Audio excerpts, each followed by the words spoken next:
નમસ્તે બાળકો, good morning. કેમ છો બધા? મજામાં છો ને? તો આજે આપણે હિન્દી વિષય ભણીશું. હિન્દી વિષયમાં પાઠ 21 હિન્દી ભાષા ભણીશું અને હિન્દી બોલતા શીખીશું. તો આ શું આપેલા છે? શબ્દાર્થ આપેલા છે. દેખાય છે ને શબ્દાર્થ? હા, તો આ શેનું ચિત્ર દેખાય છે તમને? ઓળખો છો તમે આને? આ ચિત્રને તમે બધા ઓળખો છો? હા, આ ચિત્ર છે આપણા ભારત માતાનું. તો આજે આપણે આપણી ભારત માતા વિશે એટલે કે હિન્દી ભાષા વિશે શીખીશું. હિન્દી ભાષા એ આપણી કેવી ભાષા છે? માતૃભાષા છે. એટલે શબ્દાર્થ આપેલા છે. તો શબ્દાર્થમાં શું છે? દુલારી. દુલારી એટલે કે વહાલી, પ્રિય. હિન્દી ભાષા એ આપણી વહાલી એટલે પ્રિય ભાષા છે. હમકો એટલે અમને. ત્યાર પછી પઢના એટલે ભણવું. ચાવ એટલે શોખ, પ્રેમ. જનજન. જનજન એટલે લોકો. ભાતી એટલે કે ગમે છે. લોકોને હિન્દી ભાષા બધાને અલગ અલગ રીતે બોલવી ગમે છે. યહ એટલે કે આ. ખુશ્બુવાલી એટલે કે સુગંધીદાર. ફૂલવારી એટલે કે ફૂલવાડી. તો આ શબ્દાર્થ આ પાઠમાં આવી જાય છે. તો આપણે આ શબ્દાર્થ લેસન બુકમાં લખવાના છે. તો ચાલો આપણે આ પાઠને સમજીએ. देश दुलारी हिंदी भाषा हमको प्यारी हिंदी भाषा पढ़ते हैं सब बड़े चाव से अपनाते हैं प्रेम भाव से जन जन को है हिंदी भाती यह भारत को एक बनाती सब फूलों की खुशबू वाली फुलवारी है हिंदी भाषा. તો જો હિન્દી ભાષા વિશે આપણને જાણવા મળે છે. તો આપણે આ પાઠને એટલે કે આ કાવ્યને કાવ્ય પણ કહી શકાય. તો સમજીએ. દેશ દુલારી હિન્દી ભાષા. દુલારી એટલે કે આપણે જોઈ ગયા ને શબ્દાર્થમાં શું આવશે? વહાલી, પ્રિય. એટલે દેશ દુલારી હિન્દી ભાષા એટલે કે હિન્દી ભાષા કેવી છે? વહાલી છે, પ્રિય છે લોકોને. આપણા બધાને હિન્દી બોલવું ગમે છે ને? હિન્દી ભાષા એ આપણી કેવી ભાષા છે? માતૃભાષા છે. એટલે હિન્દી આવડવી બધાને જરૂરી છે. એટલે દેશ દુલારી હિન્દી ભાષા હમકો પ્યારી હિન્દી ભાષા. એટલે હમકો એટલે અમને. આપણા બધાને હિન્દી ભાષામાં બોલવું ગમે છે. ગમે છે ને? નહીં આવડતું હોય તો પણ આપણે લોકો બોલવાની કોશિશ કરીએ છીએ. અને હિન્દી ભાષા બધાને આવડવું જ જોઈએ.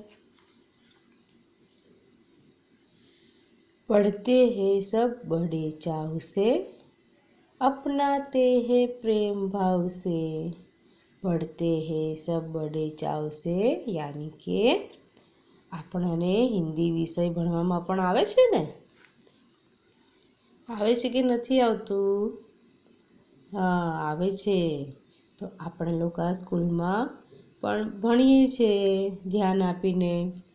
એ આપણી માતૃભાષા છે એટલે બધાને આવડવી જરૂરી છે. અપનાતે હે પ્રેમ ભાવ સે. બધા હિન્દી ભાષાને પ્રેમ કરે છે. પ્રેમ ભાવથી બોલે છે. આપણાને હિન્દીમાં બોલવું ખૂબ ગમે છે. પડતે એટલે કે ભણવું. આપણે હિન્દી વિષય હોય ત્યારે હિન્દીમાં બોલીએ છીએ એટલે આપણા બધાને હિન્દી બોલતા આવડી જાય.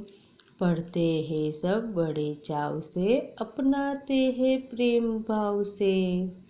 બહારના લોકો જ્યારે આવે છે ત્યારે એ લોકો હિન્દી ભાષા બોલતા હોય છે. તો આપણાને પણ એમની સાથે બોલીએ છીએ આપણે પણ એમની સાથે, એટલે એમની સાથે આપણાને પણ આવડે છે. જન જન કો હે હિન્દી ભાતી, યહ ભારત કો એક બનાતી. જન જન કો હે હિન્દી ભાતી એટલે આપણા દેશમાં બધાને હિન્દી ગમે છે. એ આપણી માતૃભાષા છે એટલે બધાને પ્રિય છે. જન જન એટલે કે લોકો, ને બધાને ગમે છે. અને ભાતી એટલે કે ગમે છે. અને યહ એટલે આ. તો આપણા બધાને હિન્દી ભાષા ગમે છે. બહારથી લોકો આવે છે ત્યારે એ લોકોને ગુજરાતી નથી આવડતી. એ લોકોને કઈ ભાષા આવડતી હોય છે? હિન્દી ભાષા. તો આપણે પણ આવડે તો આપણે એ લોકો સાથે હિન્દીમાં વાત કરી શકીએ ને. એ લોકો જે સવાલ પૂછે એનો જવાબ આપણે શેમાં આપીએ છીએ? હિન્દીમાં આપીએ છીએ. એટલે બધાને હિન્દી આવડવી જરૂરી છે. તમારે પણ ઘરે તમારા મમ્મી, પપ્પા, ભાઈ, બહેન બધાની સાથે હિન્દીમાં વાત કરતા રહેવાનું. ભલે નહીં આવડે, ખોટું તો ખોટું, પણ હિન્દી બોલતા શીખવાનું. એટલે ધીમે ધીમે આવડી જાય. એટલે યહ ભારત કો એક બનાતી. આપણા ભારતમાં જે કોઈ પણ લોકો આવે છે બહારથી એ બધાને સાથે હિન્દી આપણે લોકો બોલીએ છીએ. કંઈ પણ એ લોકોને સમજ નહીં પડે તો એ લોકોની રીતે જ આપણે પણ હિન્દી બોલીને એમને જવાબ આપીએ છીએ. આપણે દુકાને જઈએ, બહાર જઈએ, કપડાની દુકાને જઈએ, પાણીપુરી ભાવે ને બધાને, પાણીપુરી વાલા ભાઈ પણ હિન્દીમાં વાત કરે. તો આપણે તૂટેલું ફૂટેલું પણ હિન્દી બોલવું જોઈએ કે જેથી આપણને વ્યવસ્થિત પાક્કું હિન્દી બોલતા આવડી જાય. બધાને શીખવું છે ને હિન્દી બોલતા. હા. सब फूलों की खुशबू वाली फुलवारी है हिंदी भाषा. એટલે કે सब फूलों की खुशबू वाली એટલે खुशबू वाली એટલે કે સુગંધીદાર. હિન્દી ભાષા લોકોને બોલવી ગમે છે. અને દેશમાં લોકોને બધાને આવડે જ છે. એટલે કે હિન્દી ભાષા એ આપણા બધા દેશોને એક બનાવે છે. બધા લોકોને એક બનાવે છે. ફૂલવારી હે હિન્દી ભાષા. ફૂલવારી હે એટલે કે ફૂલની જેમ હિન્દી ભાષા છે.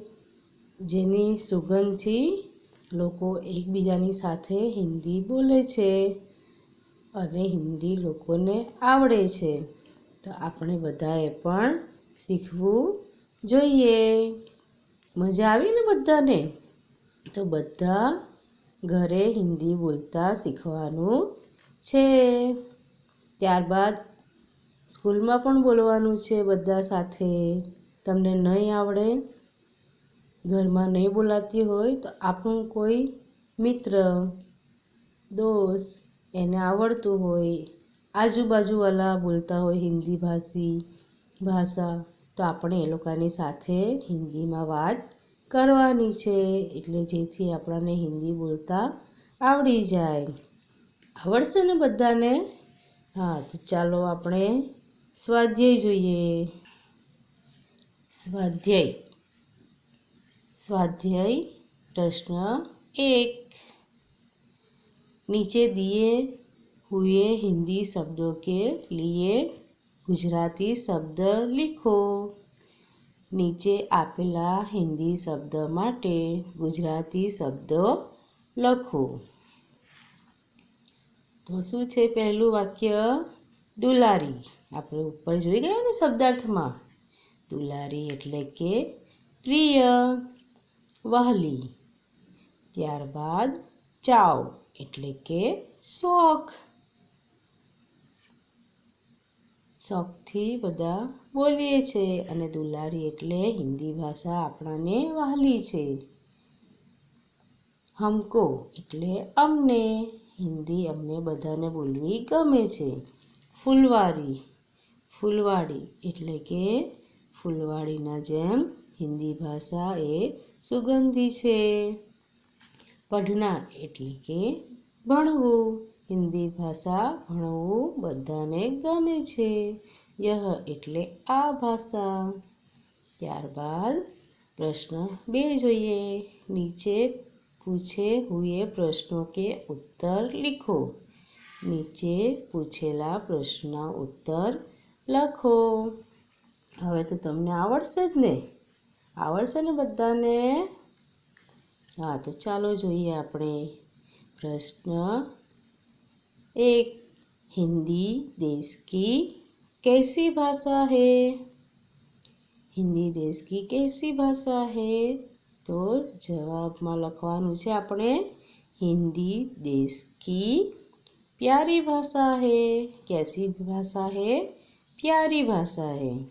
हमें हिंदी बोलना अच्छा लगता है। लोग हिंदी को कैसे पढ़ते हैं?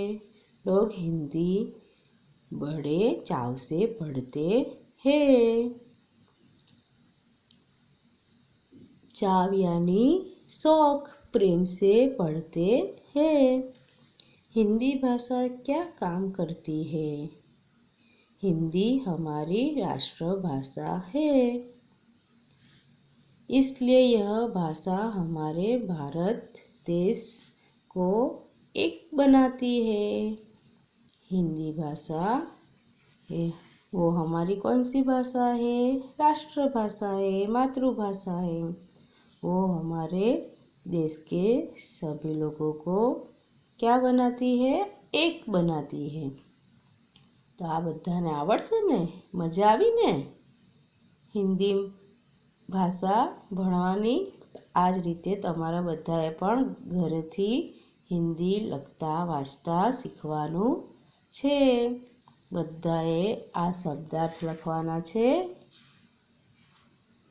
પછી આ હિન્દીમાં વાંચતા લખતા શીખવાનું છે, બોલતા શીખવાનું છે હિન્દી. અને આ સ્વાધ્યાયનો પ્રશ્ન 1 અને પ્રશ્ન 2 લેસન બુકમાં લખવાનું છે.